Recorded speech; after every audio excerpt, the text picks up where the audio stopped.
අවසානයේ කණ්ඩායමක් විදිහට කතා කරලා අවසානයේ මේකට බෙල්ල කියනුනේ ලසිත් මාලිංගට විතරයි. ලසිත් මාලිංගට විතරයි බෙල්ල කියනුනේ. හැබැයි ඔබට මතක ඇති ඉතිහාසයේ අර්ජුන රණතුංග මුරලිට එරෙහිව නිපන්දු අල්ලනකොට කණ්ඩායමත් එක්කම එළියට බැස්ස කණ්ඩායම ආව අර්ජුන කිව්වනම් මෙතන හිටගමු කියලා හිටගත්තා. ඇයි?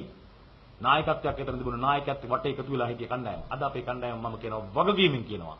අපේ ශ්‍රී ලංකා කණ්ඩායම එක පොදියට එක මිටියට අර්ජුනගේ කාලේ තිබුණු කණ්ඩායමද නැහැ. ඔබට මතකද දෙවිච්ච සුසංයෝග කණ්ඩායම වෙන් කරන්න බැරුණා බලධාරියට පාලකයට වෙන් කරන්න බැරුණා. අර්ජුන අරවින්ද හිටියා.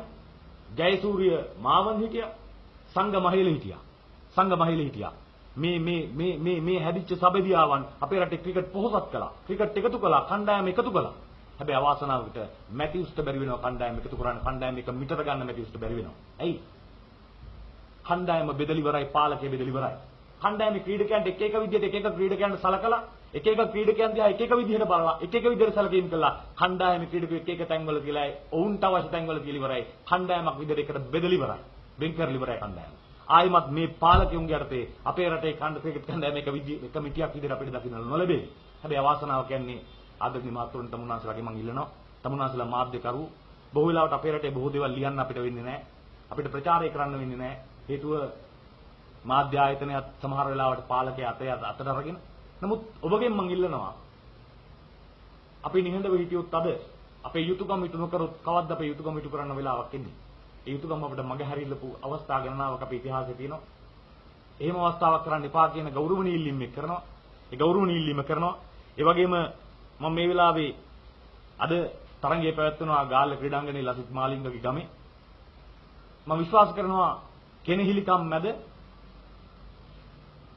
ජීවිතේ ලැබුණු අප්‍රමාණ අත්දැකීම් අතර කෂේරුකාව තිබිච්ච එකම මිනිහයි අද කණ්ඩායමේ ඉන්නේ. කෂේරුකාව තියෙන මාලිංග. කෂේරුකාව පෙන්නපු වරදට මාලිංග අවුරුද්දක ක්‍රිකට් තහනමකට යටත් වෙනවා. මාස 6ක කාලයක් දීලා එකට. අවුරුද්ද ක්‍රිකට් තහනමකට ලක් වෙනවා. මොවුන් හදන්නේ මුඛවාඩම් දාලා දඬුකඩේ ගහලා ක්‍රීඩකයෝ හිර කරන්න නම් මම කියනවා දායසිරි ජයසේකරන මේක දෙන්න එපා. මේක දෙන්න මදුෂ්ට තුවක් වතේ තියගෙන මදුෂ්ට මේ අමාත්‍යාංශ බාර දෙන්න. ඒ විදිහට නම් ක්‍රීඩකයෝ මෙල්ල කරන්න ලෝකෙ දිනන්න හදන්නේ මේක මදුෂ්ට බාර දුන්නා නම් ඊට වඩා හොඳට කරයි කියලා මට හිතෙන්නේ.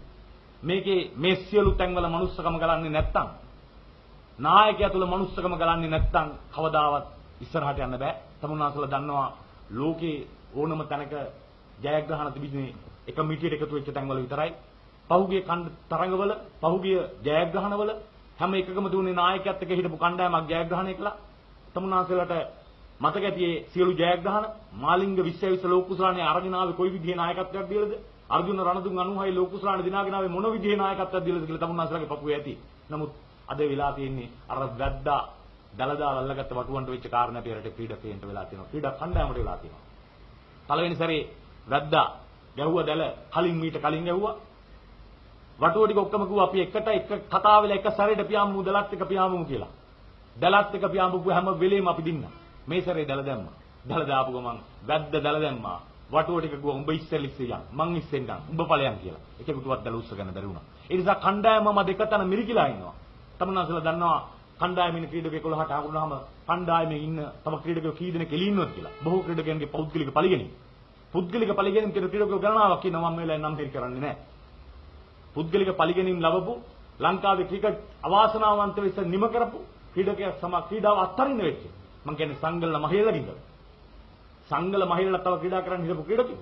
අද උන් ලෝකේ ක්‍රීඩා කරන දෙතුන්නාසලා දන්නවා. අද මහේලට ලෝකෙ තියෙන ඉල්ලුම දන්නවා. මහේලට ලෝකෙ තියෙන ඉල්ලුම. මම මේ වෙලාවේ කියනවා පහුගිය දශකයේ තමයි මේ ගත වෙන දශකයේ තමයි ලෝකේ විශිෂ්ටතම පුහුණු කරුවෝ ඊළඟ දශකයේ පුහුණු කරුවෝ හැදුනේ මේ රටේ. ඊළඟ දශකයේ ලෝකේ බිහි වෙන්න පුළුවන් හොඳම පුහුණු කරුවෝ ඉන්නේ අපේ රටේ. සංගල මහේලගේ ඉඳලා ජයසූරියලගේ ඉඳලා මාමන්ඩලගේ ඉඳලා හතුරු සිංහලගේ ඉඳලා හිතානිද්ද වෙනකොට මාලිංග එළියට එවි. මාලිංගට මේ විදිහට නම් ගහන්නේ. මාලිංග ක්‍රිකට් මම විශ්වාස කරනවා තව ගොඩ කාලයක් කරන්න බැරි වෙයි. මාලිංග මගේ පුද්ගලික යාළුවෙක්. මාලිංග මාත් එක්ක කතා කරන දේවල් ටිකක් තියෙනවා. උදේට නැගිට්ටම මාලිංගෙට හිතන දේවල් මට කියලා තියෙනවා. උදේට නැගිට්ටාම ඇඳෙන් බිම කකුලට අඩිය තියෙනකොට මාලිංගට ඇඟට දැනෙන දේවල් මට කියලා තියෙනවා. හැබැයි මාලිංග තාම ක්‍රීඩා කරන්න රට වෙනුවෙන්. අවසානයේ මම කියනවා මේ වෙලාවේ බලධාරියට අනිත් සියලු ක්‍රීඩකයන්ට දුන්න ඉරණම මාලිංගටත් වෙන්න දෙන්නේ නැහැ. මම මේ වෙලාවේ කියනවා මාලිංගට ක්‍රිකට් ආයතනයේ අපේ ආණ්ඩුවෙන් මාලිංගට බැට්ටෝ සොවන්නේ නැති වෙයි සමහර වෙලාවට. හැබැයි මාලිංග ගෙනියන්නේ ජනතා කරපිටින් ගාලට අරගෙන යනවා මාලි ක්‍රිකට් නවත්තපු දවසට අපි. ඒක අනිවාර්යෙන් කරන හේතුව මටත් ඕන නම් පුළුවන් ක්‍රීඩා ඇමතිවරයෙක් වෙන්න දවසට. මටත් පුළුවන්. හැබැයි මේ සියවසේන ඊළඟ සියවසේවත් මාලිංග කෙනෙක් මේ පොළොවේ හදන්න බෑ. මාලිංග ඉල්ක ගන්න බෑ. මාලිංග අපෙන් අතාරින අවසන් නිමේෂය වෙනතක් බලා ඉන්නවා ලෝකේ. මාලිංග ගන්න. ඒ නිසායි IPL වලට මාස 6ක් තියේදී මාලිංග ගැන හොයන්නේ ඉන්දියානුව. ඒකයි ඔවුන්ගේ වෙනම ගුවන් යානයක් යවලා ලංකාවට එවලා මාලිංගව අරගෙන යන්නේ ඉන්දියාවට. හැබැයි අපේ රටේ බලධාරීන්ට මේ ශ්‍රේෂ්ඨ ක්‍රීඩකයාට ගහන එක මහා සතුටක් වෙලා තියෙනවා. ක්‍රීඩා ඇමතිවරයා මේ වෙලාව හැදුවේ වෙන මොකවත් නෙමෙයි. මට ක්‍රීඩා ඇමතිවරයාත් එක්ක පුද්ගලික තරහක් නැහැ. මේ රටේ ජනාධිපතිවරයාත් එක්ක පුද්ගලික තරහක් නැහැ. අගමැතිවරයාත් එක්ක නැහැ. ඇමතිවරු කායිකවත් නැහැ. මගේ තියෙන මතවාදයක් විතරයි. ක්‍රීඩා ඇමතිවරයා මේ වෙලාව හැදුවේ වැටිලා තියෙන තැනින් උඩට එන්න විදියක් නැහැ. දැන් හිර වෙලා ඉන්නේ මහා කටු අකුලක හිර වෙලා ඉන්නේ. එළියට එන්න විදියක් නැහැ. දැන් රටේ මිනිස්සු ඔක්කොම බලාගෙන හිටියා තරඟෙ දිහා, මැච් එක දිහා බලාගෙන හිටියා, ලෝකුසලානේ දිනයි කියලා බලාගෙන හිටියා. මේ වෙලාවේ ලංකාව පරාදුණක් රටේ ඉන්න මිනිස්සු ඔක්කොම වික්ෂිප්ත වෙලා හිටියේ, දුක් වෙලා හිටියේ. මේ වෙලාවේ මිනිස්සු අතරට යන කණ්ඩායම් විවේචනය කරන්න ඕනේ කියලා හිතුවා. මූඩ පාලකයෝ. මම විශ්වාස කරනවා මාලිංග සමාව ගත්තේ ක්‍රිකට් ආයතනෙ මිසක් අමාත්‍යවරයා ගිම්මක් කාගෙන්වත් නෙමෙයි. මාලිංග සමාව ගත්තේ ක්‍රිකට් ආයතනෙන් වෙන්න ඕන. ක්‍රිකට් ආයතනත් එක්ක ඔහුගේ බැඳීම තියෙන්නේ.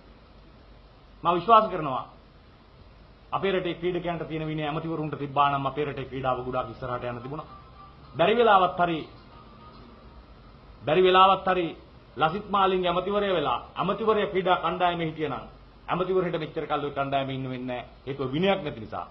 එක්කෝ තරඟ පාවා දීමකට අහු වෙයි. එහෙමත් නැත්නම් වෙනත් මොකක් හෝ නරක වැඩක් කළ කණ්ඩායමේ යන්න වෙයි. මම මේ වෙලාවේ කියනවා මාලිංගගේ විනය ඇමතිවරයාගේ විනයට වඩා මහා ඉහළ තැනක තියෙනවා, විශිෂ්ට තැනක තියෙනවා. මේ රටේ දේශපාලනඥයන්ට ආදර්ශයක් ගන්න ඕන නම් මාලිංගගේ ජීවිතය කියවන්න කියලා ඉල්ලීම කරනවා. කෂේරුකාවක් තියෙන මිනිහෙක් විදියට මාලිංගගේ ක්‍රීඩාව, මාලිංග ක්‍රීඩකෙක් විදියට සෙල්ලම් කරන විදිය, ගමෙන් ආපු ක්‍රීඩකෙක් විදියට මාලිංග දක්වන දක්ෂතාවය පිළිබඳව අපි බොහොම සතුටින් ඉන්නවා.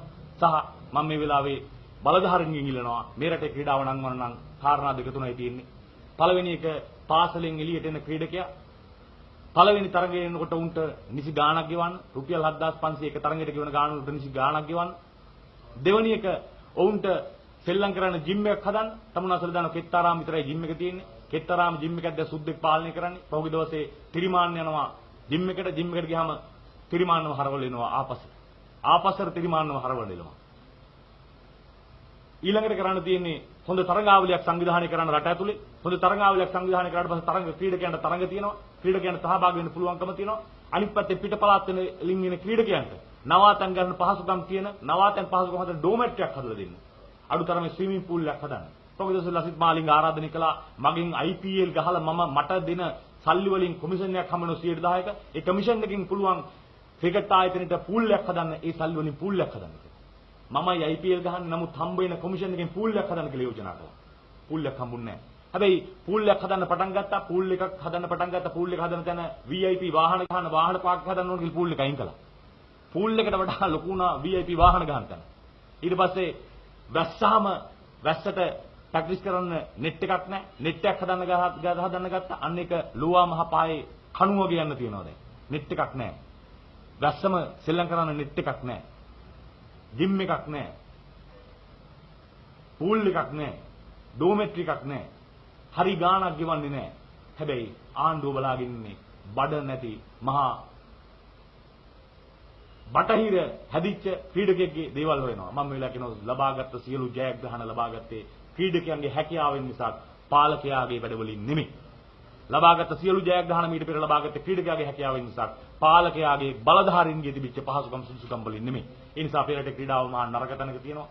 මම ආරාධනා කරනවා මේ වෙලාවේ ඇන්ජලෝ මැටිව්ස් සමග කණ්ඩායමට ඔබට කරන්න තියෙන එකම එක දෙයයි පරණ පූර්වාදර්ශ ගන්න. පරණ පූර්වාදර්ශ අරගන්න. අර්ජුනලා, අරවින්දලා, ජයසූරියලා, මාවන්ලා, සංගල මහේරලගේ පූර්වාදර්ශ අරගෙන කණ්ඩායම එක මිටර ගන්න ඔබ. මේක පාලකයාට දීලා ක්‍රිකට් මරන්න දෙන්න එපා. ක්‍රිකට් අවසාන මොහොතේ තියෙන දැන් පනාදිමින් ක්‍රිකට් ඉන්නේ. සමහර ලාවට අපිට ඊළඟ මාධ්‍ය සාකච්ඡාවේ කරන්න වෙන්නේ අවමංගල ස්වභාවයෙන් අවසරයි කියලා වෙන්න පුළුවන්. ඒ නිසා ක්‍රිකට් රැක ගැනීමේ කාර්යභාරය මේ රටේ පුරවැසියට තියෙනවා. මේ රටේ ක්‍රීඩකයට තියෙනවා. මේ රටේ බලධාරීන්ට